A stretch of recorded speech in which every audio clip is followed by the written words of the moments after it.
Well, hello, everybody, and welcome to Monday night.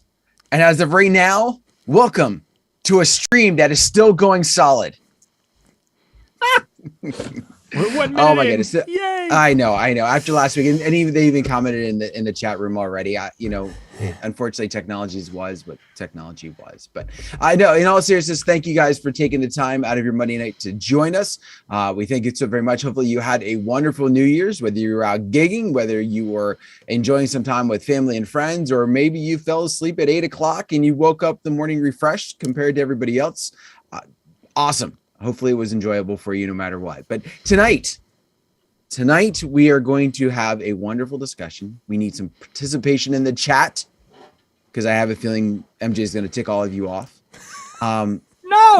Wow. Okay. He's going to tick off 3/4 of you.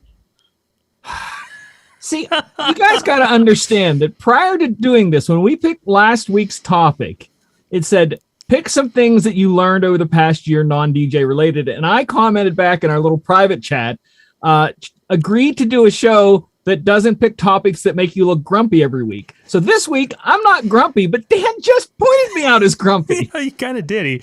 Hey, here's this bus. Let's throw MJ under it. Yeah. There was a little of that.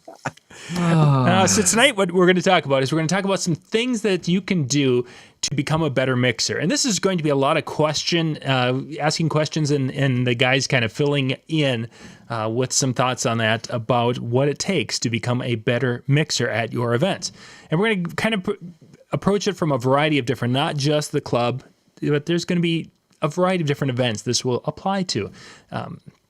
Just kind of follow along. It'll be kind of a fun discussion tonight. So MJ, are you ready for a night of questions? I am. And I've got the best list of things for a better mixer. Excellent. I was hoping that you'd have some time to put together the list. Yeah.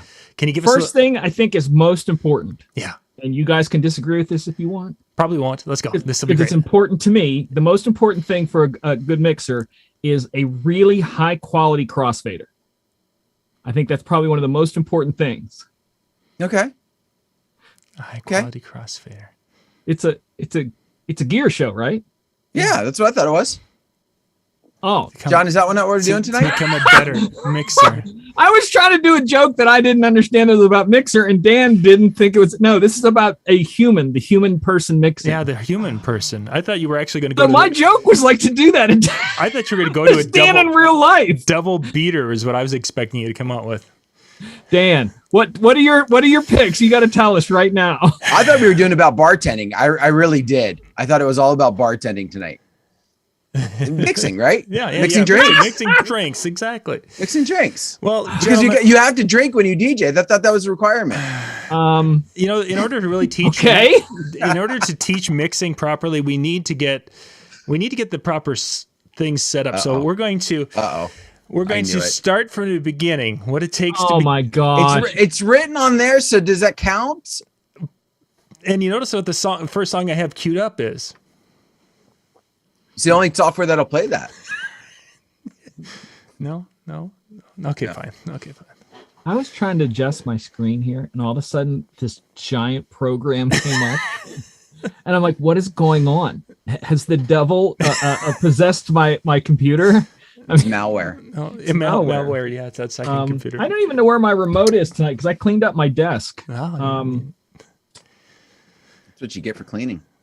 I did a really good cleaning job, and now I can't find the remote for my drink. The remote for your drink. I didn't realize that drinks came with a remote. Where did I put it at? I don't even know. So let's talk a little bit about what it takes to become a better mixer. And I want to kind of hit a few different areas, and we'll talk about tech or some gear a little bit later. But I really wanted to start on MJ, when you're teaching people who want to get into mixing. One of the things I think that they have to understand music a little bit, not that they have to have taken 4 years of music theory, but I think there's some important things within the understanding of music that they need to have, specifically components of a song. Give us a couple of things when you have taught in that area. What are some of the things you've talked about that you teach that... Did you read my list? No, I haven't. But I'm trying to set you. That's number one on my list. I'm trying to set you up to start it out. Number one on my list is know your music, and I think it's one of the most important things because if you know how, and I don't mean like I know the '80s. I'm talking about this version of this song that you play. Do you know how it begins? Do you know how much of an intro there is to it? Do you know where the first words are? Do you know there's a mixing out point in the middle? Do you know where the ending point is? Can you throw that in there and go right about here? Just look at the waveform and go right about here. I'm going to start this. Being able to just put stuff in place that way, knowing your stuff is going to make everything that follows your thought pattern of what you're going to do, all that kind of stuff. And I have some other stuff I want to mention later, but that's the number one thing. Know your music. And that's why I put so many cue points in mine, is that I can get the song, put my cue points in that I want, hot cues, whatever word you want to use. And I could never play that song again for 10 years, drag that song after 10 years into the play thing and know exactly where the first word is, where I want to mix in, where I want to mix out. So let's just even go a little bit simpler now. You've got to know your music, obviously, but let's talk about beats. Beats that are typical songs are in a 4/4 time, 4 beats per measure. I play a lot of weird things out here in the central part of Minnesota, so there's times where I play Huey Lewis, I'm guessing. Yeah, exactly. And some of those are in 3/4 time. I don't know when you're actually into the mixing world. Do you run across anything that isn't in a 4/4 time?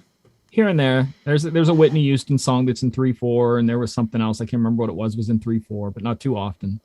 Okay. Yeah, because one of the weddings I did, I think I had gone through and there were like 10 different tracks that between country and old time music or whatever that were not in 4/4 time. So, which I found kind of interesting. But did somebody say the cha-cha slides in 3/4? Don't think so. No, it's not.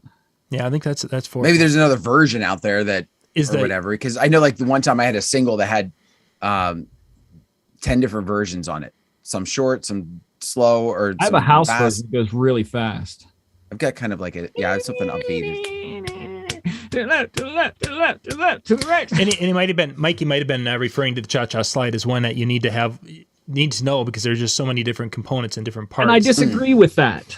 How so? Because line dances, I've talked about this before. I don't like them because as a mixer, there's nothing I can do but play them. Mm-hmm. Don't mess with a line dance. This almost fits back into the little controversy that was going on between Brian Redd and Terry Cleveland and Nick Spinelli when they were all kind of going back and forth with the playing the whole song or cutting the song, and that line dance.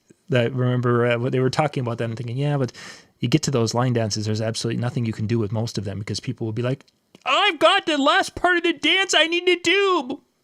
Finish this song. The best way to bring a line dance in if you're going to beat match is put it on loop and make sure you let it set there until everybody knows what you're going to do. Because I will do that for, is it the cha-cha or the Cupid? It's the cha-cha. So I'll let that beginning loop and I'll tell the audience, I'm like, hey, I'm not going to let this thing out of loop until you get a few of you out here. And I'll go, okay, here we go, out of loop. And I'll dummy it down to let them know it's coming so that they're not surprised by it. And you have to talk them through that. I mean, you're not only knowing your songs, but you're helping other people know the songs too. So to keep them engaged in what you're doing. Because the whole idea, remember, as a DJ is to lock them in unison, wherever that's at. Unison. There we go. That sounds better. In that one single moment.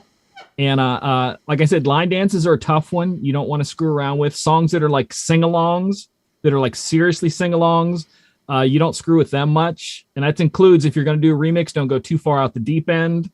There's just a lot like Taylor Swift. I would not drop a twerk Taylor Swift, no matter how popular it is, because somebody like, hey, it's not the same song. I want to sing it. You know? And just to touch on the whole thing about them guys arguing over it, a friend of mine said this, and I've been quoting it for years. Talking about DJing is like dancing about architecture. Makes no sense. Talking about DJing. Like dancing. Because it's just DJ. Play the freaking song. Why do you got to sit there and argue? You're supposed to do this, you're supposed to do that. Who says? If your audience likes it, do it. John told me some of the stuff he played at a prom. If I played some of that stuff at a prom around here, I would not only have the kids beat me up, but other DJs would beat me up for doing it. I might even beat myself up. You just. But it's where was the question? It was, we went from knowing your songs to what? No, I think we should stick in that knowing the songs, unless you had more to do in that area. I think you talked about 3-4 times. Yeah, that's where we derailed. And again, were you going to jump out of knowing music to a different one in your next one? We can go to other stuff. I have other stuff that in there is, I think, is important, and other stuff has to do with the music, but I think we can fit that in at another point. Okay, so what I want to continue is talking about, for those who don't pay much attention and really didn't have the music theory background, there's an intro to the song where you would set your cue point. There is, verses of a song. There's bridges. There's different components of that. Some of it is useful. You can mix to those points. Some of them you want to not mix. Can you talk a little bit about that, MJ, of how when you're looking at a song, places you would not mix because it's a chorus or whatever? I'm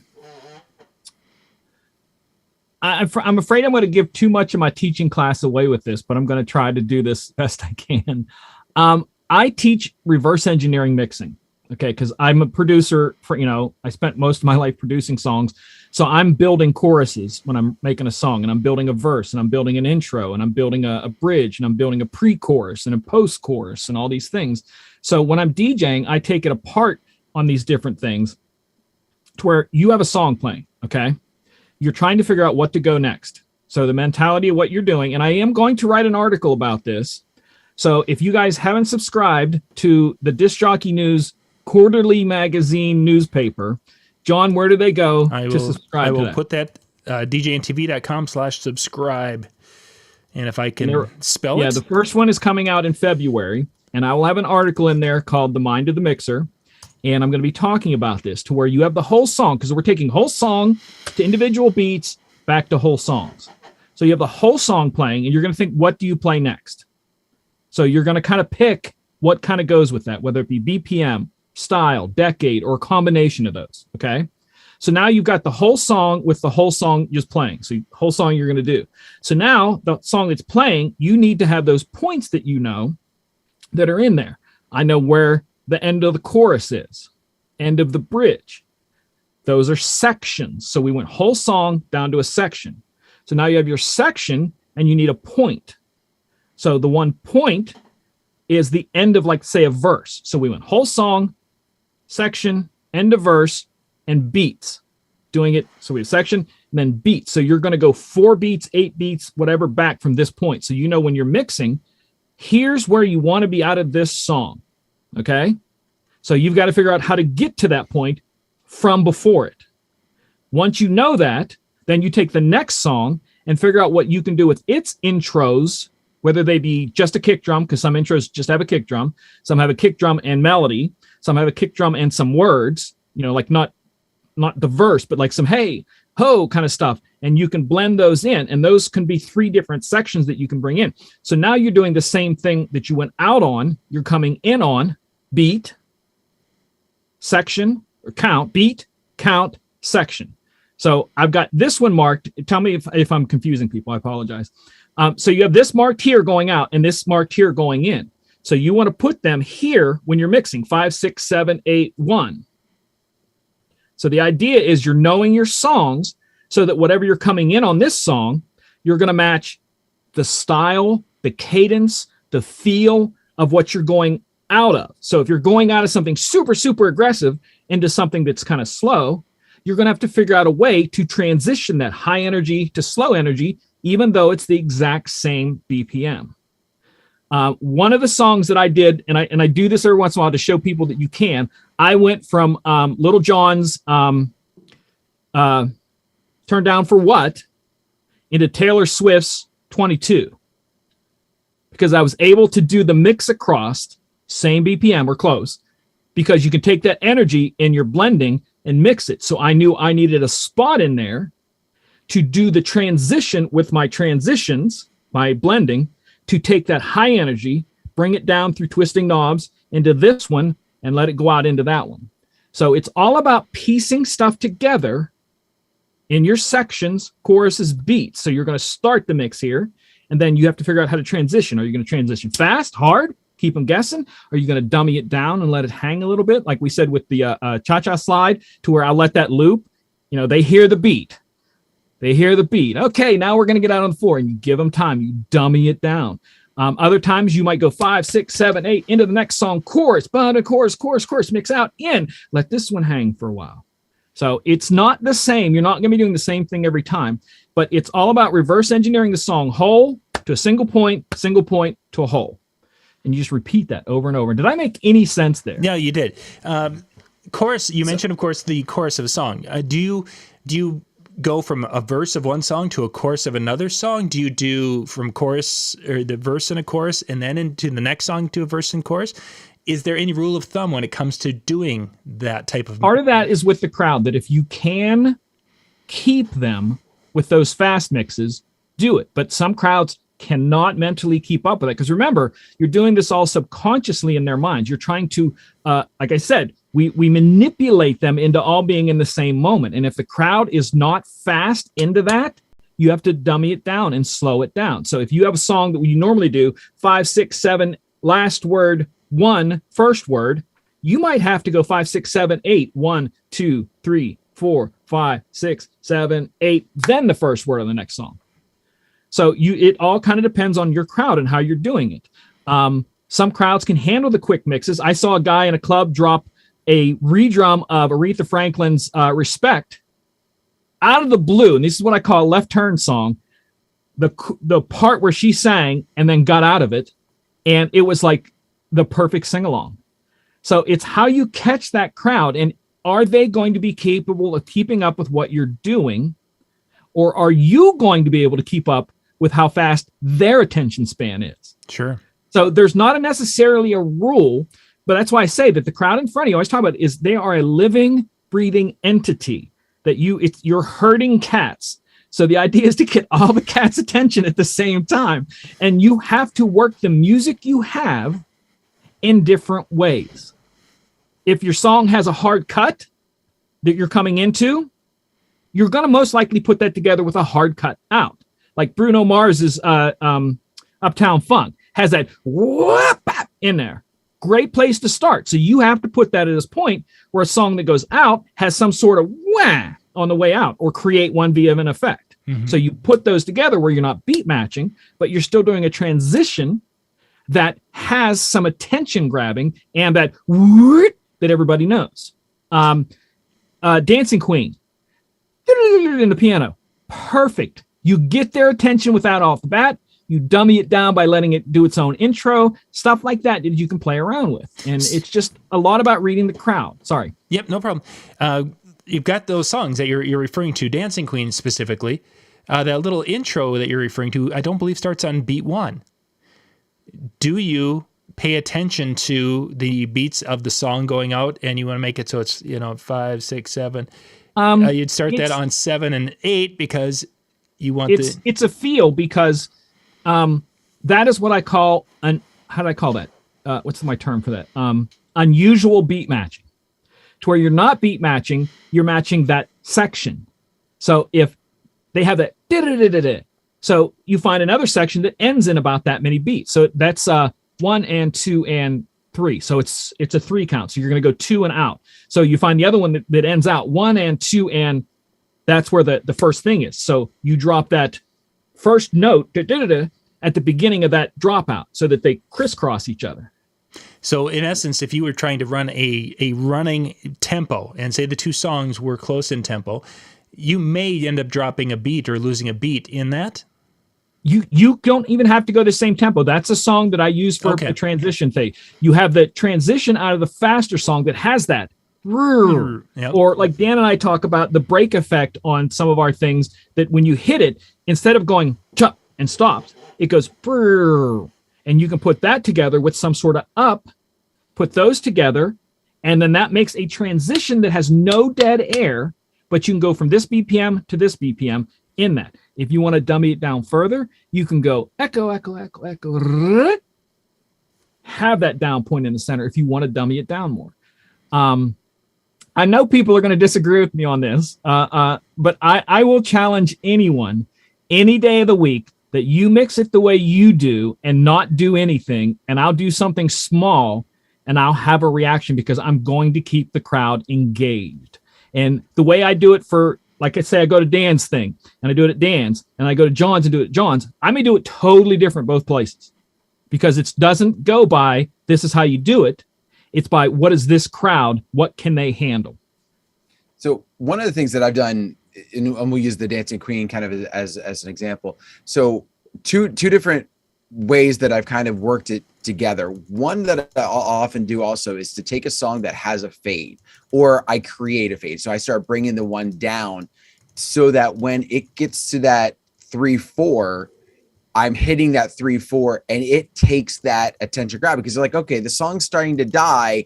And all of a sudden I come in with this and it catches their attention. Kind of to me has some of that same effect, not quite as effective as the down on the one end and the swing up on the other, but to where it almost creates that hard break because they're expecting something to come down. They're almost expecting something to come in kind of that same way. And when they hear it hit, it has a different feel. The other thing that I've done, and this probably breaks all type of music, knowledge and what we should do. However, I'm not worried so much about, this song starts in a 3, so I'm making sure it starts in a 3.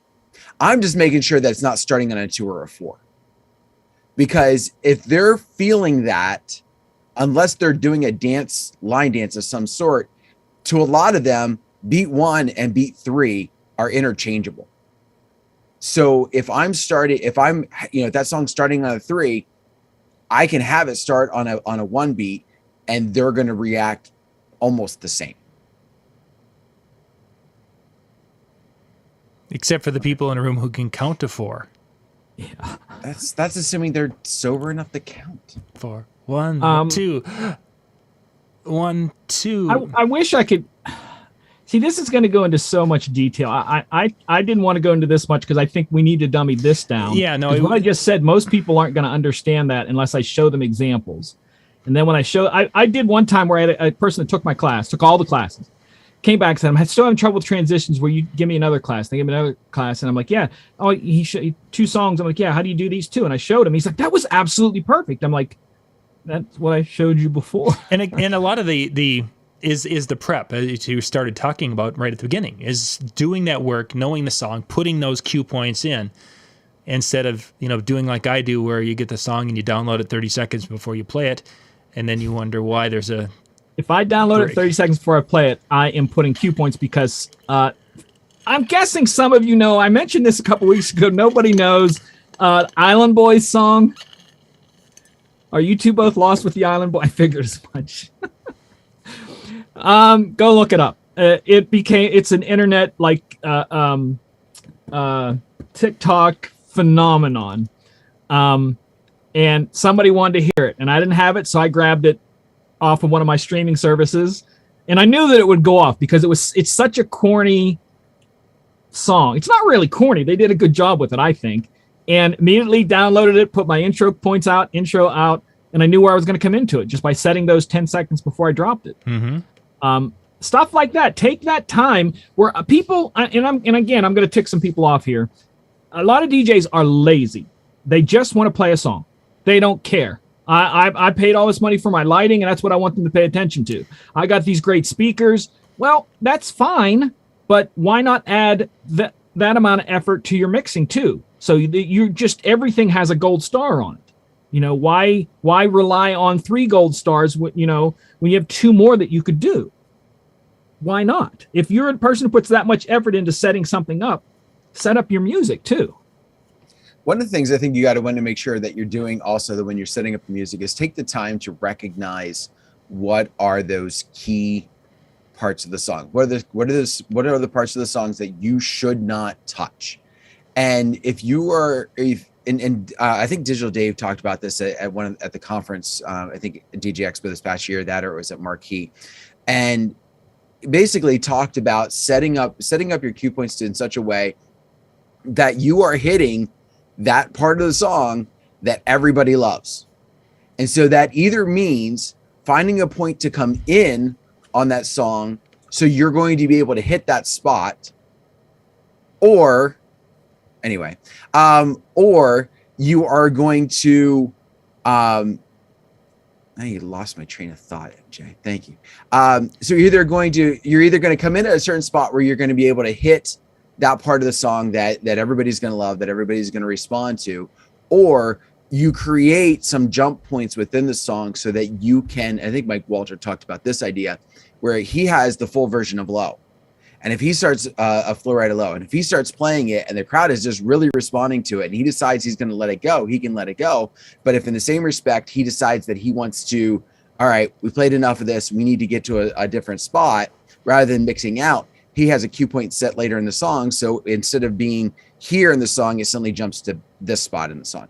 And so it creates that extra way of putting it together and still hits those key verses or those key, bridges that the guests, the customers that are going to respond best to.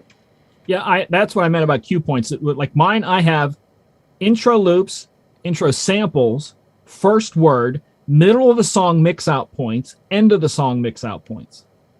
So that no matter where I'm at, I can jump somewhere if I need to, or if I'm in the middle of the song going, how the heck do I get out of this? I have a spot marked. This is a good place to get out of it. Sure. So you just jump out. Plus with virtual, if I want to get out somewhere now, I just turn the vocals off and I have the kick and I can go into something else. Mm-hmm. There's another effect in virtual called, what is it called? Stutter effect. Let me see if I can do it here real quick. And it's a way to bring out of a song. Now, what I'm going to play here, I might have to turn the volume down a little bit. Hold on one second. Don't go anywhere. I'm switching screens. 1 second. Talk amongst yourselves. 2 seconds. Okay, so I'm going to bring the volume down. So this song's playing. Can you hear it? Yeah. Yep. And this is a beat grid. Hear how it broke up there? You can do that as an out where you go something like this.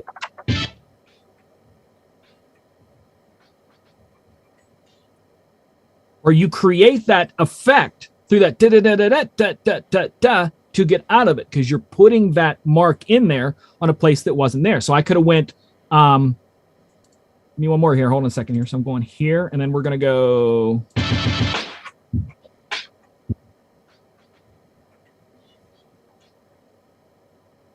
So I created a pre and a post. Does that make sense? Mm-hmm. Mm-hmm. Okay. Of course. There's so much more than this. Can we go exactly. Because it's like, I'm telling you the detail that we can go into.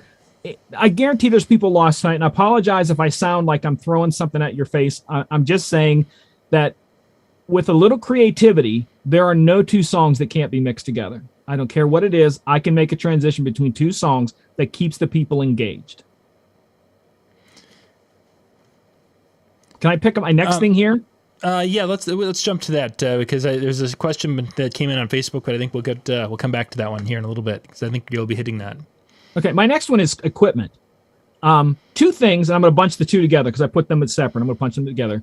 Larger equipment helps because you have more room to work. If you have these little tiny things like this little tiny mixer right here, sorry, zippers.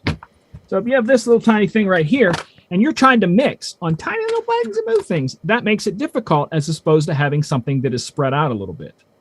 Okay, that's something room to work. So if you're doing something in your kitchen, making a cake or whatever, and you have no counter space, you're not going to be as happy, are you? You want to learn counter space. You're not going to pick the automatic mixer. Yeah, so there's room to work. And the other thing that has to go with the equipment is practicing because you're going to have your muscle memory where stuff is and how to do it. How do I get out of this really quickly? Well, I know my loop is here, my echo is here, and you're not going to go, where's this at? Where's this at? So you can just reach over, go boom, out, and I'm on to the next one. Muscle memory on the equipment that you have. There is an area, specifically when you were talking about your cue points, and you are able to go and say jump to the last verse of a song. You're going to go from verse 1 chorus to the last verse of the song because you have cue points set up that way. How much? Because that's a timing thing. You got to practice getting that down. And is this something that a person does it once and you've got I got it and I'm done, I'm good, or would you recommend how much practice time to do those types of things? One of the things that I do, I'm going to grab this again. that I teach in my class is that on beat. The drop it on the one. That's one of the first classes that I do. And leave this out for the rest of the thing. And so you have a play button here, okay? Start the song. So I have them on beat. Press them both at the same time. 5, 6, 7, 8. Now this song is playing, and this one is stopped. 5, 6, 7, 8. And you get to the point where you have muscle memory of on beat being able to do that. Little things like that, because if mixing, that's people go, oh, I want to learn how to beat match and all this kind of stuff. And it's like, well, first thing you have to learn how to hit the beat. So you can press a sync button, but if you can't drop that song through a play button, a hot cue, or drop in a platter on beat, all the work you did in beat matching that or whatever you did is out the window. So that practice. Some of that is that. Some of that is, where is that button? Am I going to turn this volume down? You talked about jumping out of a song at a certain point. If you don't know where you're going to mix out of the song that you're about ready to start, before you start it, figure out. Jump into the song with it in your headphones. Go, yeah, mark this. This is where I want out of it. If you don't know, you should go look before you start it, because how long are you playing songs? If I'm doing a quick mix, it's 2 minutes. If you can't find a point in the next song in 2 minutes, take the time. But most of you guys are playing longer songs, so you have the time to throw this song on and go, yeah. So you hear it in your head. So next time it comes around, you go, oh, this is where I'm going to drop it. You know, and you're setting yourself up. But the muscle memory on the equipment is big to me, because I just switched equipment. Those of you who know, I went from the Denon 7000 to the Rain 1, and the pitch faders are in a different spot. The play on the left side, the play buttons are in a different spot on the left side. The loop buttons are a different spot on the left side. So my entire left side, I'm having to relearn where it's at. And if you're coming down to where, oh, I'm going to do this mix, and then you go, wait, which is the... You have to get that muscle memory. So I would also say, within that muscle memory, one of the things that you should do is, when you're setting up your cue points, you know, you've got most of our systems anymore have 8 pads, right? With the exception of obviously the small one that MJ held up. So if you're using any of the normal size ones, you've got 8 pads. Get in the habit of, when you're setting those cue points, I'm always going to have my first beat be, you know, pad number 1. And where I'm going to exit out is going to be pad number 8. Like whatever, even if you don't use, because of how the song's set up, even if you don't use pads 5, 6, and 7, 8 is going to always be the one where I do this. And so that way, to have that muscle memory, kind of what John was saying, I know this is the cue button that I'm going to hit. Not, okay, I'm on this song. So on this song, that is cue number 6. Okay, I'm going to hit 6 now. Like, knowing that I'm always going to have that same one be that same thing, whether I drop this track or this one over here. And some of that is really going to come into playing with 4 or 5 songs, not doing your entire library, playing 4 or 5 songs to figure out which ones, how many cue points am I really going to use? How many do I want to use? Which ones do I want to have where? Okay, now that I have that, now start adjusting the rest of your library. Do you want me to tell you how I do it? It's very similar to what Dan says. Top row is always intro cues. Bottom row is always outro cues. So you have time to get in and out, and you know anything on the first row is in. On the bottom row is out. 4 and 8 are the ones all the way to the right. We read left to right. The song comes in, and you're going across left to right on the waveform. So the place I want to come in at, the first word where I got to be mixed by, is 4. So that means that's my last point to get in the song before I put words over words. And you back off from there. If the song has a little bit of a sample prior to that first word that you can scratch, that'll be cue point 3. If you want a loop in section, go 8 back, put a loop in section. And that leaves you point 1 for whatever you want, whether you want the beginning of the song that just has a beat, that maybe you want to do the beat, you know, as the intro, and then hit the other one and jump to the point of the song where there's music and the beat. It gives you those 2. And on the way out, 8 is the last word before it goes into the steady beat. I do something prior to that, and 5 and 6 are middle points. If I want to get out of the song after the first chorus, put a cue point there. Here's the end of the chorus, or after the bridge. 6. So you always have ins and outs throughout the entire song. Excellent. Does that make sense? It does. Sorry, it does. I'm babbling. I'm sorry. I'm you're not. passionate about this stuff, because to me it's really easy to do if you just take a few seconds. But a lot of people don't want to put that effort in. I don't know why, but they just don't. And that's okay. If you're not that person and you're making a paycheck by not being that person, why change? I have a friend of mine who doesn't even use a controller. He DJs with 2 computers, and I think it's Megaseg he uses. I'm sorry. You were just thirsty, weren't you? And he's out multiple times a weekend doing weddings, makes an incredible living off of it. But I can tell you with my abilities, I can take a whole bunch of different jobs. So when push comes to shove, and if we ever go into some crazy thing like a world shutdown, where everybody just stops, that's never going to happen. But just in case we do, I'm able to be flexible and fit in just pretty much anywhere. You mentioned lyrics over lyrics. Mm-hmm. Talk about, is that a good idea? Are there times where it is a good idea, or is it always a bad idea? Always a bad idea. Now, Robin and I got into it one night. She's like, well, yeah, you can do words over words. And I'm like, no, you can't. She goes, well, what about that song at the beginning? And they go, hey. And I'm like, well, that's not words over words. That's like a sample. So when I talk about that, I'm not talking about, I'm like, when the person starts singing or rapping the first verse, you should not have the song before it rapping or singing over top of this person's rapping or singing. You just can't do that. I think there's some wordplay stuff that you can do that where you have a drop in and a drop out, but where you're talking where it's a full on verse versus a full on chorus. You're talking where the words are the same thing at the same time, or it's not the same thing, but where they're both speaking at the exact same time. Because there was a mix that I was playing with, and it didn't come out quite the way I wanted to. The one I did last week. I don't know if MJ you actually listened to it or not, but I haven't. I haven't. Where I was trying to do some old school stuff, and I think I did tag teams. Whoop, there it is. And one of the things I played with in the past before is when they're doing the chorus, it's going along, and I will actually then drop in MC Hammer, Can't Touch This, and I'll overlay them, and I'll slam up Can't Touch This, and basically he's saying, so you have more than just a hey, but it fills that gap in between some of the others, and it's kind of a nice little like wordplay type of thing. That is different than what we're talking with lyric on lyric. Yeah. Right. Lyric on lyric again is where you have 2 verses. People are both tight. Like it's like if MJ and I were talking at the exact same time, it's like we never do that when we talk at the same time. We would never do that. I'm pretty sure everybody's doing that. It's horrible when people do that. But hey. Yeah, like you said about the songs where you kind of wordplay. I used to do that with going out of the Cupid Shuffle into Macklemore's Thrift Shop, because they're in the same key. They both have horns, and you can do their out chorus on the wobble. Sorry. Because the wobble is just the chorus, and he has that dun, da, da, da, da, da, da, coming in, and he has a little sample words there, and you can loop those over top of each other going out, and it makes a soft transition from a line dance into a non-line dance where you still keep their attention.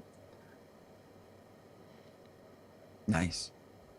To some of you, I apologize if this seems like from outer space because you just press play. I'm not trying to offend anybody with what I do because, like I said, we went through this before where we had multiple YouTube channels having arguments over stuff. I'm not starting that because I don't care enough about it to start something like that. I'm just saying that with a little bit of work, I had a guy one time, he might be in the chat tonight. He follows a lot, Todd is Steep. And he's like, well, I always mix this one at the wedding. And it was a rock song, like an 80s rock song. And he's like, you can't do anything with it. And I'm like, what are you talking about? I'm like, well, what song did you play for it before? Before the song. And he told me, and I'm like, well, they're nearly the same BPM. And I went out of the one into the other one. And he's like, how do you do that? It's that pattern that I tell you about intros and outros is exactly the same for every single song. There is no difference. You're picking a point, going across the point. It's the same for every song. And to be fair, we are talking about mixing tonight. So, if you're the person who only presses play, you don't mix, well then you're just tuning in for our pure enjoyment tonight. So MJ, Let's talk a little bit about remixes. You've got the album version. It typically does not have some of the mixing elements added to it. For those who are you talking about picking the song that's the remix, or how to mix it, or kind of be specific on that? We've got the radio edits that don't have the intros and outros. Specifically, we're looking at promo only. They have their I was intro. Say, why would you download that? They have the intro and the outro. They're quick edits or easy edits or whatever they refer to those as. Quick edits do have the intros and outros. So you've got some that have that, and you have some that don't. Are there benefits to using the album version, or is this something if I'm into mixing I should be using? The album version away. I disagree. There's almost never a reason to play the album version. Almost never, unless it has a good intro or outro of some sort. The one that I get knocked down and I get up again, the album version of that has an a cappella intro that you can have a lot of fun with. Mm-hmm. Other songs, if you got a redrum of Dancing Queen where it has a drum beat at the beginning of it, nothing that's out of the blue, where you can do a transition from a drum beat into that piano, you can do that. There's almost, Dan, I know you disagree with this, so I want to hear what you do, what songs or however you want to talk about that, where you feel an album version works better for a mix. So first off, I feel that there are a couple radio edits, there are a couple album cuts that are out there that will have enough of an intro that you can utilize. So for example, Uptown Funk is one of those that has, if you wanted to use, you could start at the spot and use that prior to that ramp up and still have your beat mixing piece to it, still have that overlay that you're looking for. But I would also say that there's plenty of time for slam mixing, that where the album cut, and I know you probably could do it with the intro cut. I'm not saying that you can't, but I'm just saying that it does have its place. So Shut Up and Dance.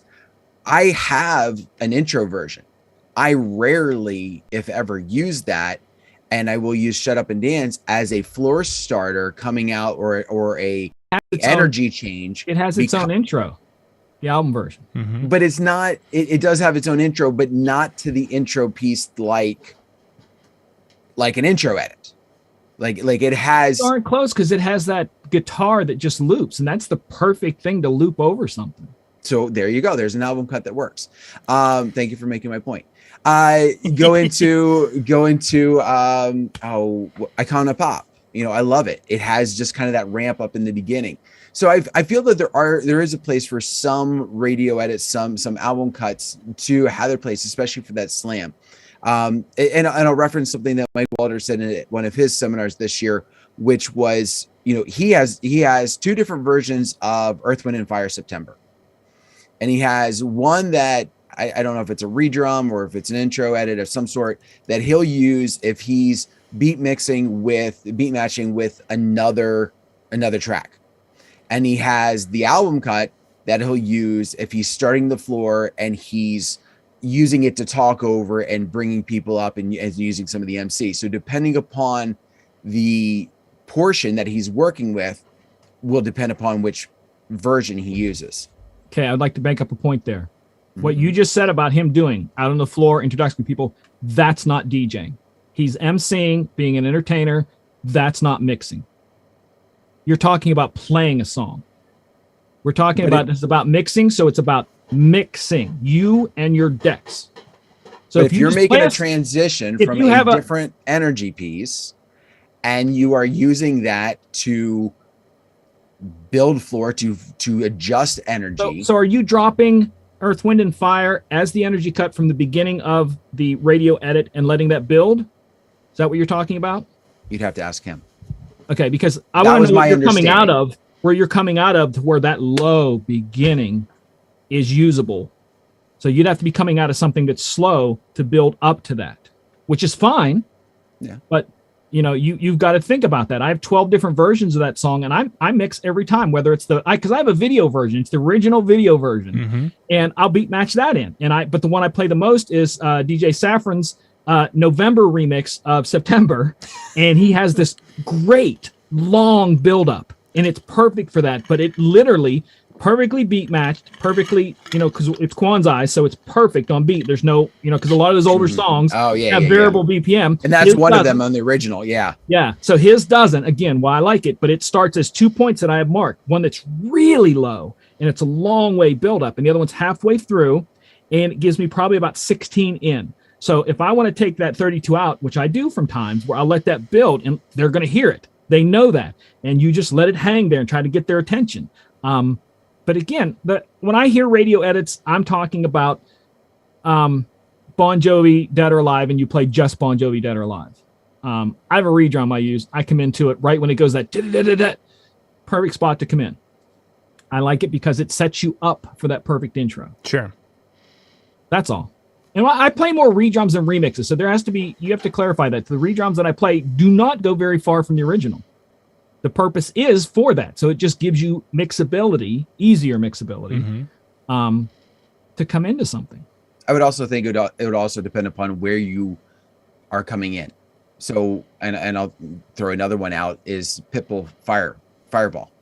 So many places on that song come in. Right. Oh my gosh. Right. But Yeah. I have an intro edit that I got through one of my downloads, and I don't ever touch that because the album edit that I do, I don't start it in the beginning. I started after his like stuff that he's got on in the beginning, and I forget where it's at. It's exactly where it's at, but it's in the beginning. He talks that beginning a lot. Just exactly. So I get all the way past that. Yeah.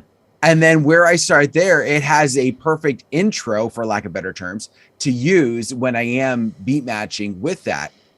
Again, no need because it's got its intro, but it is the regular radio edit. That's a perfect example of cue points to where you can, the part where it goes, we're bringing it down. You can bring it in from, we're bringing it up, bringing it up, fireball, to go to the chorus and then jump back to the first verse. Where you've created your intro from that back, let the chorus go because it's called a hook first mix to where the chorus goes first. You get their attention and fireball, then you jump back. You've created your own thing live by just one finger. Doop. Doop. Two. You had to start it and you had to. Oh wait, I guess that would be one finger twice. You use the same finger if you want. I mean, it's or an elbow, shoulder. Flip a coin. Now he's getting fancy with this. He is. But part of the whole thing tonight is that he practices getting fancy with his elbow. Here's a pro tip for you, at least for me. Watch if you're wearing a jacket when you're mixing, like a dress jacket. Watch the cuffs; they're a little large. So easily, we'll take that crossfader right over. So many times. Just disable the crossfader. Who needs it? I had a friend that used to do it with his belly because he was kind of a big, and he used to bump it with his belly to where he ended up taping the crossfader down because he got tired of bumping it over.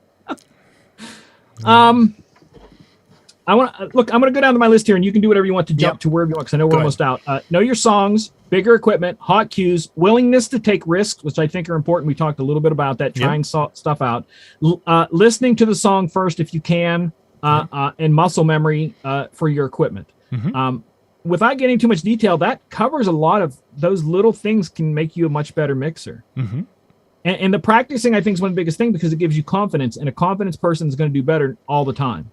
You might have the same skill set, but the confidence person is going to do better. Give us just, as we wrap up here, kind of, this will be our last point, suggested practice amount. Is it a half hour a day? Is it an hour a week? What would you say for someone who is just wanting to get into it and wants to hone that skill? How much should they be thinking? Until you don't need the practice. So in other words, there's never enough. I still set up and work over stuff here. Like I screwed that up last week. I'm going to try it again. And I'm like, oh, that's why I pressed the wrong button. But I always say that I learned some of my best, my graduate work in DJing is I got hired back in the 90s at a club where I was DJing Tuesday, Thursday, Friday, Saturday for 5 hours a night. And that was my graduate work because 5 hours, 4 times a week, I was DJing in front of a live crowd. And that's what I think really made the jump there. So it's just whatever you have to set it. Yeah. Again, if you don't want to achieve it, that's fine. I'm not telling you shouldn't.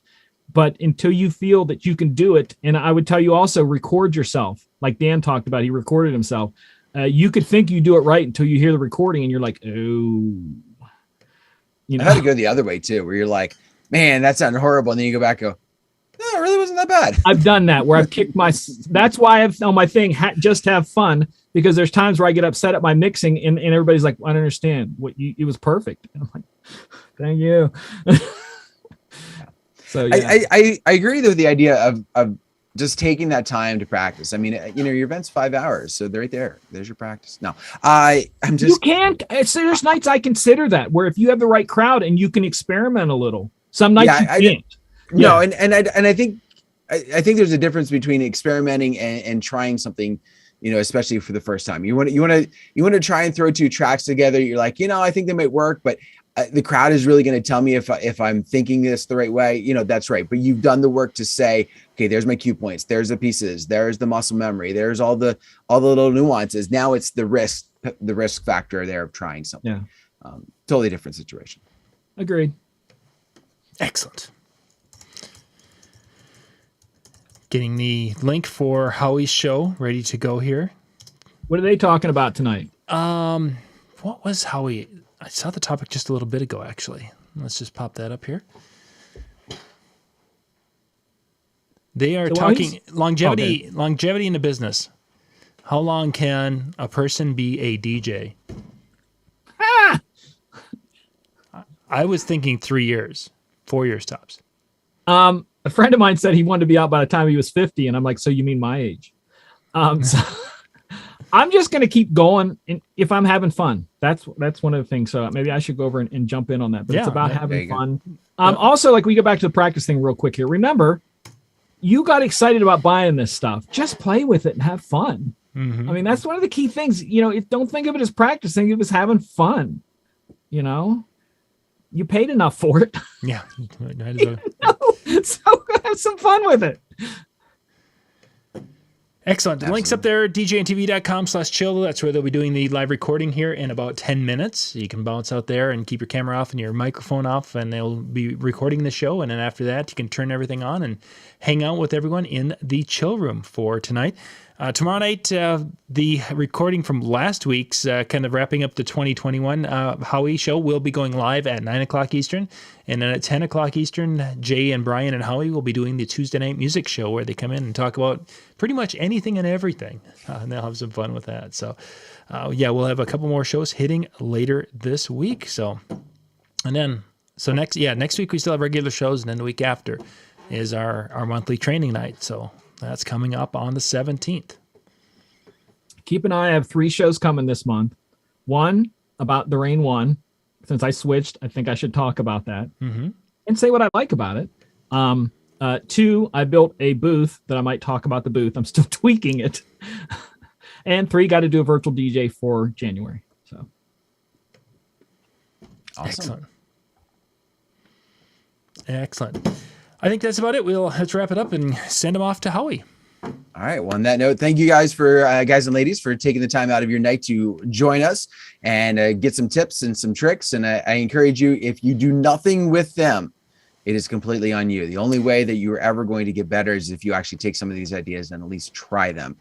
So whether you think it applies to you or not, spend a couple hours this week, try something, and then let's know how it makes out. All right. Drop a comment, drop a like, drop a message to us, whatever. Let us know how it turns out. All right. You have yourself a wonderful, wonderful evening, and we'll see you guys next week. Everybody.